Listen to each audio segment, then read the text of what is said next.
Selected की बात हुई, हमें सिलेक्टेड भी कहा गया, पता नहीं क्या क्या कहा गया। शुक्र है कातिल तो नहीं कहा गया, कातिल तो नहीं है, अपने हमारे हाथों में किसी का खून नहीं है, शुक्र अल्हम्दुलिल्लाह।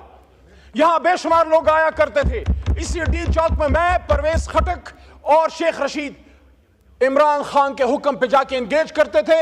यहां साथी कराम आए, यहां LHVs आए, यहां नर्सेज आए, यहां सरकारी मुलाजमीन आए, यहां उलमा कराम आए, यहां बिलावल साहब आए, यहां मरियम नवाज साहब आई। हमने एंगेज किया, न गोली चलाई, न किसी को पकड़ा। 24 घंटे से ज्यादा रिकॉर्ड किसी के पास नहीं है कि हमने किसी को जेल में रखा। जनाब चेयरमैन साहब, यहीं इसी कुर्सी पे कायद ऐवान तशरीफ फरमा थे शहबाज शरीफ साहब, और मैंने उनके सामने ये गोश गुजार की बात,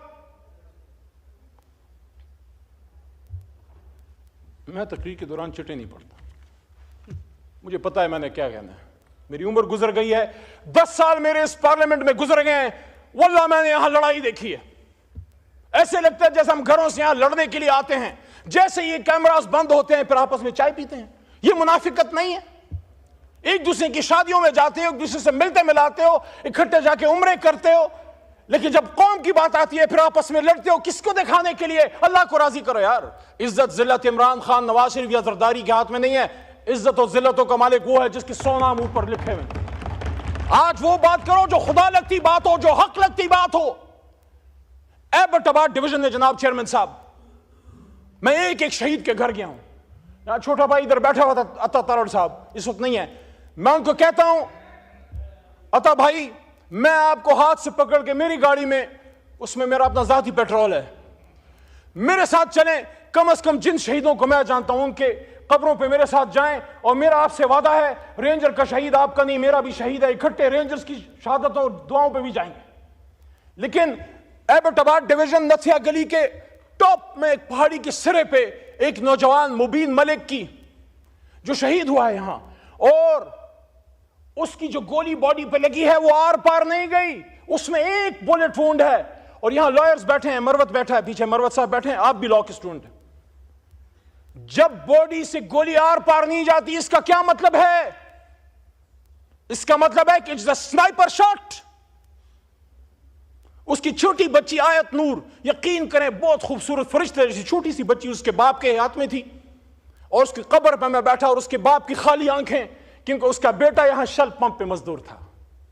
क्या गुनाह किया था उसने? वो भी तो किसी का बिलावल था, वो भी तो किसी का कासिम या सुलेमान था या हमजा था।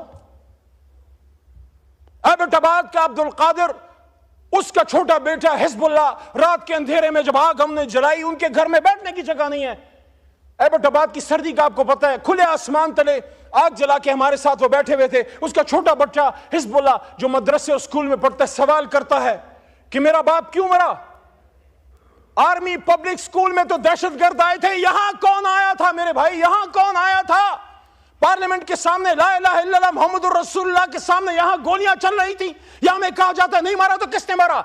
Forget about this point that they were the workers of Pakistan Tehreek-e-Insaf. They were Pakistanis, and according to the Constitution of Pakistan, Article 9. Article 9, और मैं अप्रिशिएट करता हूं यहां आज राना सनाउल्लाह ने, राना साहब ने अच्छी बात की है कि दोनों तरफ जो शहीद हुए हैं उन सब के लिए इन्ना लिल्लाहि व इन्ना इलैहि राजिऊन पढ़नी चाहिए। मैं पढ़ चुका हूं। ये दोनों तरफ के नहीं है, ये एक तरफ के हैं। काश हम समझ पाए, हुजूर सल्लल्लाहु अलैहि वसल्लम की हदीस का मफहूम है कि वक्त तुम पे ऐसा आएगा कि मारने वाला भी मुसलमान और मरने वाला भी मुसलमान। लेकिन मेरे भाइयों, मेरे पाकिस्तानियों, मेरे चेयरमैन साहब, आप खुद एक ऐसे सूबे से हैं जो हमेशा मुश्किलात का शिकार रही है, एक ऐसे शहर से हैं जहां हमेशा खून की होली खेली गई है। मुझे जिस चीज का दुख है बतौर पाकिस्तानी, आप सब मेरे भाई हैं, मेरे किसी से नफरत नहीं है। वहां जिस सीट पे अता तारड़ बैठे हैं, वहां मैंने जब 9 अप्रैल की रात स्पीच की थी, आप इधर 170 बैठे हुए थे। मुझसे अक्सर पूछा जाता है तुम्हें डर नहीं लग रहा था उस रात? तुम अकेले थे और ये 170 थे।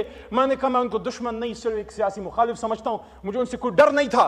लेकिन मुझे जिस चीज का दुख है वो ये है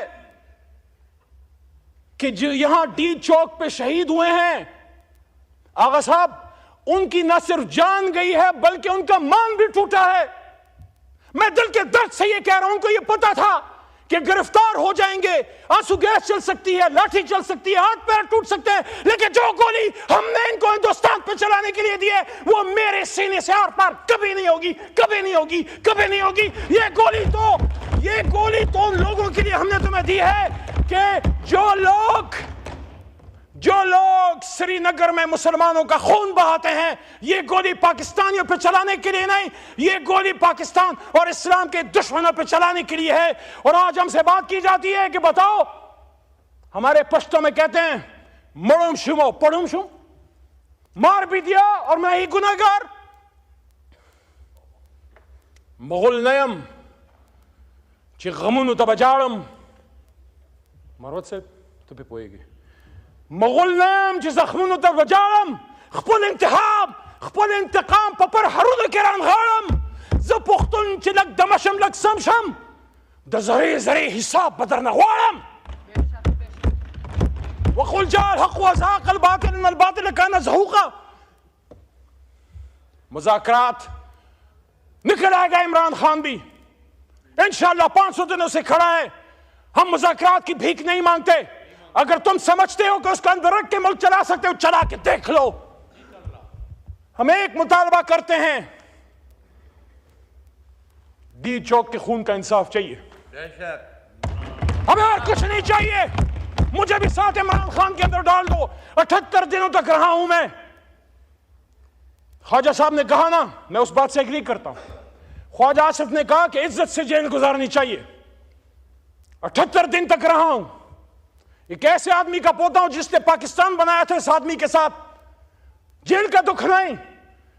जिस कोठरी में 6x8 में मुमताज कादरी को आपने रखा, उसमें मैं रहा। पेशावर जो मेरा अपना शहर है, जहां पला बड़ा हूं, वहां सूफी मोहम्मद को, तहरीक नफाज़ शरीयत मोहम्मदी के सूफी मोहम्मद बरहूम साहब को जिस 6x8 की कोठरी में रखा, मैं भी उधर रहा हूं। मैंने भी कभी ये बात असेंबली के फ्लोर पे नहीं की, लेकिन ख्वाजा साहब ने बात की है तो मैं भी कह रहा हूं, हमने भी जेल काटी है, जवां मर्दी से काटी है। लेकिन मुझे दुख उस दिन हुआ जब अपने मर्दान में, जब मेरे तमाम फ्री एमपीओस खत्म हुए, तो जो मेरे सामने चार्जशीट रखी गई, उसमें आर्मी एक्ट था, उसमें सीक्रेट एक्ट था, उसमें एटीसी था। देयर अंडरस्टैंडिंग, ये दोनों वकला और पीछे काकड़ साहब भी शायद बैठे हैं, वो भी समझते हैं। क्या पाकिस्तान बनाने वाला अली मोहम्मद, क्योंकि अगर मेरे दादा या आपके नाना ने पाकिस्तान बनाया तो हमने बनाया, क्या वो सीक्रेट एक्ट यानी पाकिस्तान से गद्दारी का मुजरिम होगा? क्या वो दहशतगर्द है? वो मर्दान जिसने मुझे 3 बार इज्जत दी, उस वक्त 2 बार पास हुआ था। आपने मुझ पे, मेरे मर्दान में दहशतगर्दी और मुझसे गद्दारी का फतवा लगाया। उसके चंद महीने बाद मर्दान ने मुझे 1 लाख से ज्यादा वोट देके वापस इधर से ऐवान में भेज दिया। देखिए, खुदा लगती बात करें, ये पाकिस्तान मगरिबी पाकिस्तान वालों ने नहीं, मशरिकी पाकिस्तान वालों ने बनाया था, बंगालियों ने बनाया था। हम उनको 2nd दर्जे के सिटीजन समझते थे, हम उनसे बात करना तौहीन समझते थे। हम समझते हैं ये लड़ नहीं सकते, हम समझते हैं सिविल सर्विस नहीं चला सकते। वो जीत गया, हमने उसको हुकूमत दे देते, हुकूमत क्या हो जाता। हां, गैर मुल्की साजिशें हुई। वो क्या कहते हैं कि दीवार क्या गिरी, मेरे कच्चे मकान की लोगों ने मेरे घर में, मेरे आंगन से या घर से रास्ते बना लिए। जब हमने हक नहीं दिया तो फिर अगरतला साजिश हुई। जब हमने हक नहीं दिया तो मुक्ति बहानी बनी और इंदिरा ने उसको, इंदिरा गांधी ने सपोर्ट किया। लेकिन बंगाली, ये भी तो अपने आप से सवाल कीजिए, वो बंगाली जो हमसे पहले पाकिस्तान जिंदाबाद कहते थे, वो बंगाली फिर हिंदुस्तान जाके मुक्ति बहानी की ट्रेनिंग कौन ले रहा था? हिंदुस्तानी फौज के आर्म मिलिट्री पर्सनल भी मुक्ति बहानी के जामे में आते थे। लेकिन हम तो इतने संग दिल हैं कि उस माहौल में जब एक साजिश हुई, हमारी गलतियां हुई पॉलिटिकल, हमने एक्सपीडियंसी का मुजाहरा किया, हमने मिलिट्री ऑपरेशन किया, लेकिन उस माहौल में मशरिकी पाकिस्तान में जिन लोगों ने पाकिस्तान जिंदाबाद कहा, जिन लोगों ने इस्लाम जिंदाबाद कहा, कायद-ए-आज़म जिंदाबाद कहा, जिन्होंने पाक फौज उस वक्त जिंदाबाद कहा, उन बहारियों को आज तक अपने इस मौजूदा पाकिस्तान में आप शनाख्ती कार्ड तक देने के रवादार नहीं। पाकिस्तानी तो मानो जिसने चलती गोलियों में पाकिस्तान जिंदाबाद कहा। कहानी बड़ी लंबी है, शॉर्ट करते हैं 3-4 मिनट में, आपका शायद जब्त इतना ना हो।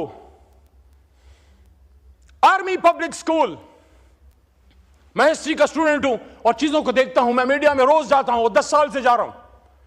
जब 16 दिसंबर 2014 हो रहा था, जनाब राजा परवेज अशद साहब साबिक वज़ीर आज़म, आप भी जिम्मेदार होते पर, आपके दिल में भी दर्द है मुल्क का।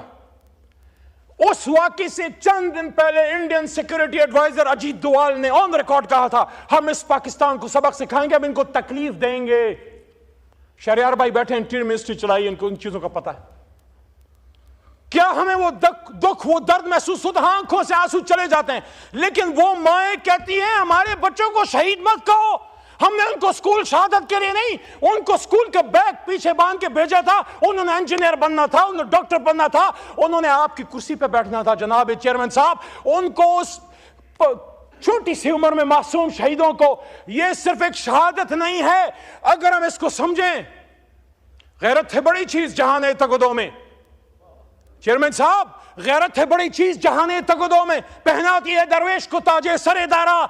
ये हिंदुस्तान ने हमारे मुंह पे थप्पड़ मारा था कि तुम्हारे घर में घुस के तुम्हारे बच्चों को शहीद कर सकते हैं, आधा मुल्क भी तोड़ सकते हैं, शहीद भी कर सकते हैं, और तुम लगे रहो आपस में एक दूसरे के कपड़े उतारने।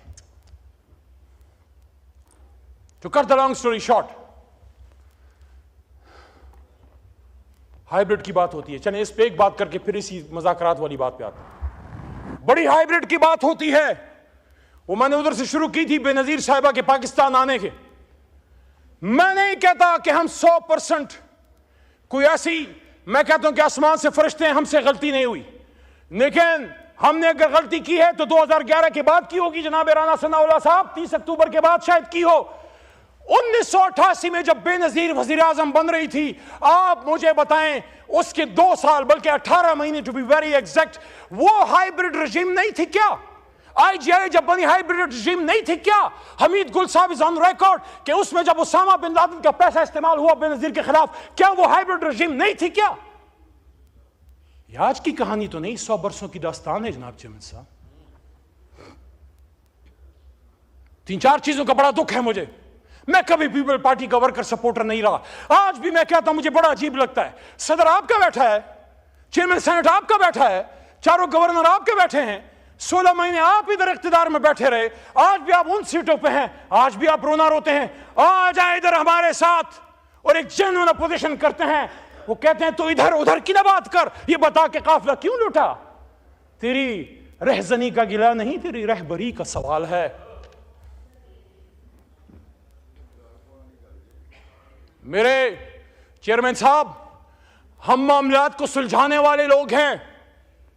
मैं जिस इलाके से हूं, बचपन में लोरी में हमें बंदूक और तलवार सिखाई जाती है। जुखशाल तुरा पलास कफन पगाड़ा बरा पासम कि खबर शुम च पुख्तुन दचा गुलाम शो। मैं खुशाल खान खटक कब्र से हाथ में तलवार और कफन पहने निकलाऊंगा अगर मुझे यह पता लगा कि पख्तून या मुसलमान किसी का गुलाम बन गया। लेकिन हम आपस में लड़के जीत भी गए तो किससे जीतेंगे? लाश तो पाकिस्तानी की गिरी है ना। अगर इधर अनीस सत्ती की गिरी है इस्लामाबाद में, मैं सब जगहों पे गया हूं। वो अपनी मां को ये कह के गया था चेयरमैन साहब कि मेरे लिए दुआ करना, मैं अपने लीडर को आजाद करने निकला हूं। आपके भी लीडर के लिए लोगों ने अपने आप पे आग लगाई थी, खुदकुशियां की थी जनाब। हालांकि खुदकुशी इस्लाम में हराम है, लेकिन मेरे भी लीडर के लिए मरते वक्त उन्होंने खून से कैदी नंबर 804 लिखा है। Look at the commitment of the level of the workers of Pakistan Tehreek Insaf. Imran Khan को किसी ने अकेला नहीं छोड़ा। मियां साहब का गिर अपनी जगह दुरुस्त है। जब मियां साहब ने फरमाया कि उनको कहा जाता था कि कदम बढ़ाओ मियां साहब, हम तुम्हारे साथ हैं, लेकिन जब मुशर्रफ का आहनी हथौड़ा चला, जुल्म हुआ, इमरजेंसी कायम हुई, मियां साहब ने देखा तो महदूद चंद लोग थे। एक जावेद हाशमी था, उसको भी फिर आपने प्रॉपर्ली ओन नहीं किया। लेकिन ये क्या करें, हमारा भी उसी तरह का दर्द है। ऐसा ना हो जो खड़े थे इस तरफ, कल को फिर वो पीछे ही खड़े रहे और जो निकल गए थे वो फिर आगे बैठे हों।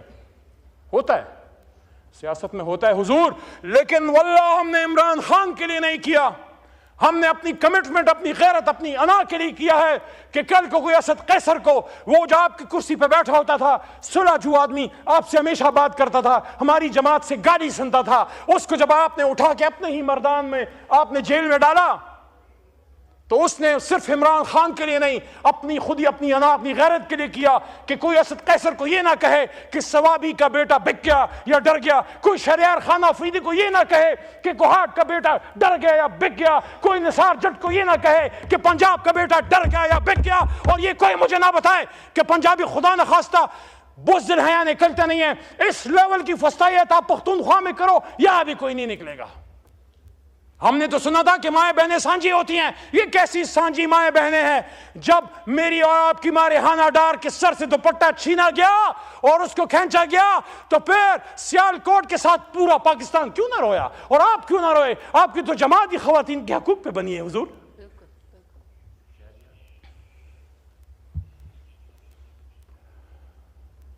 22 नवंबर, आखिर में आता हूं, मुज़ाकरात। 16 फरवरी को मैं, आमिर डोगर, चीफ व्हिप साहब और हमारे साथ सरदार लतीफ खोसा साहब आज नहीं है ऐवान में, हम 3 लोग इमरान खान से मिलने गए। ये बात बड़ी अहम है। मैं गवर्नमेंट बेंचेस, जो मुझे सुन रहे हैं साहिब और राय लोग,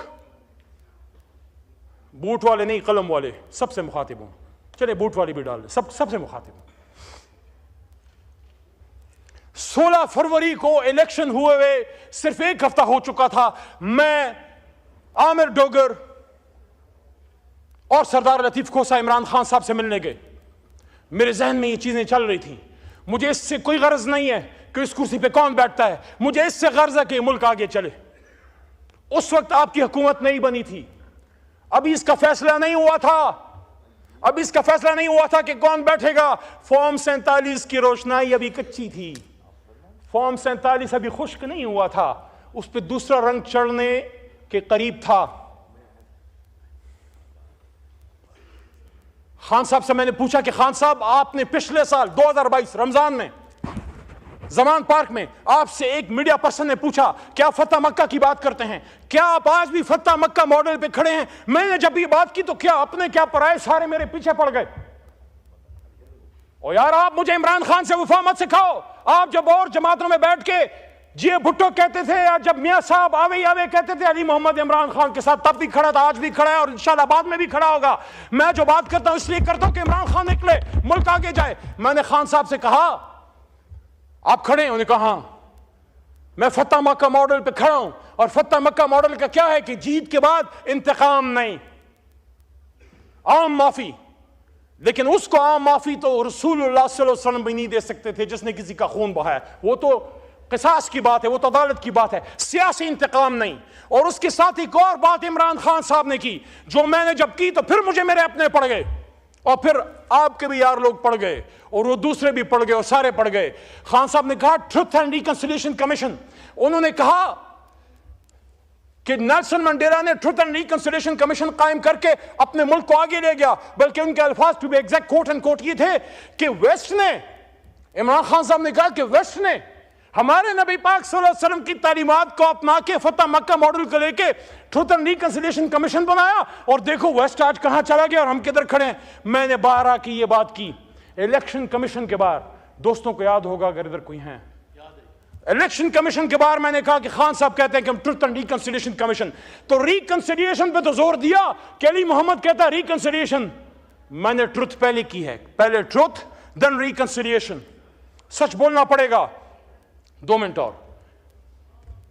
22 नवंबर, ये फैक्ट्स आपके सामने आने चाहिए, पूरी कौम सुन रही है।